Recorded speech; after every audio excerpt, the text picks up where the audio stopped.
All right, so now we are moving on. We have graduated from the paper and we are moving on to the fabric samples. So you're gonna need these worksheets in your book, and we're just gonna go in the order that we have in your book. So we're gonna start with an 1/8 inch seam, which is labeled at the top. And then in the classroom, or if you are at home, you've been provided with these little fabric strips. So one thing to note in sewing, we always do right sides together. So the right side is also known as the bright side. Maybe that's what you guys call it. And so we always want to put right sides together.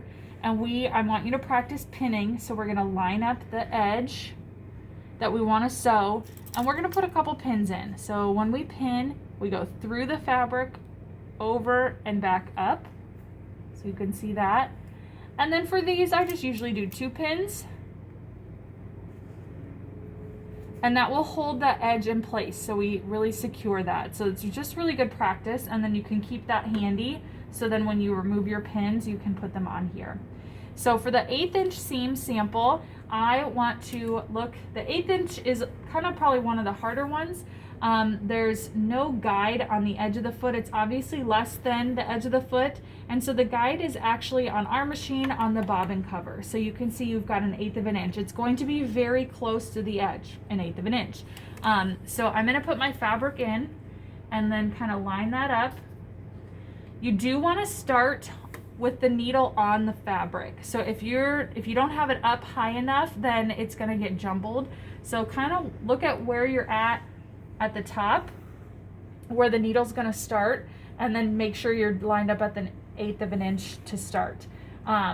So I'm gonna go ahead, I know it's gonna sew through fabric to start, and you can even start by hand if that's kind of your thing. If you like to start with the hand wheel, you can do that. So I'm gonna do a couple stitches, and then I want to back stitch, and then I'm watching the 1/8 of inch guide on the bobbin cover. And then we want to remove our pins before we get to them. We never sew over pins. So I'm still watching the 1/8 inch on the bobbin cover. And then I want to back stitch at the end. Okay, we want to make sure that take-up lever is in up position by turning the hand wheel towards your body only. And then we can remove that. And then we lift the foot and gently take that out. Okay, so I'm gonna trim my threads. So when we look at this, we're only gonna do this 1/8 inch a couple of times, but it's good for you to practice. It is one of the harder ones just because it's hard to look at the guide, but you should see it should be nice and consistent in the seam allowance. The seam allowance is the stitch to the edge of the fabric, so that's nice and consistent. My stitching is straight, and my back stitching is just a couple stitches just to tie that knot at the top and the bottom. So then what you're gonna do is you will staple it to this sheet, or you're gonna actually photograph it, so you could just set it on top.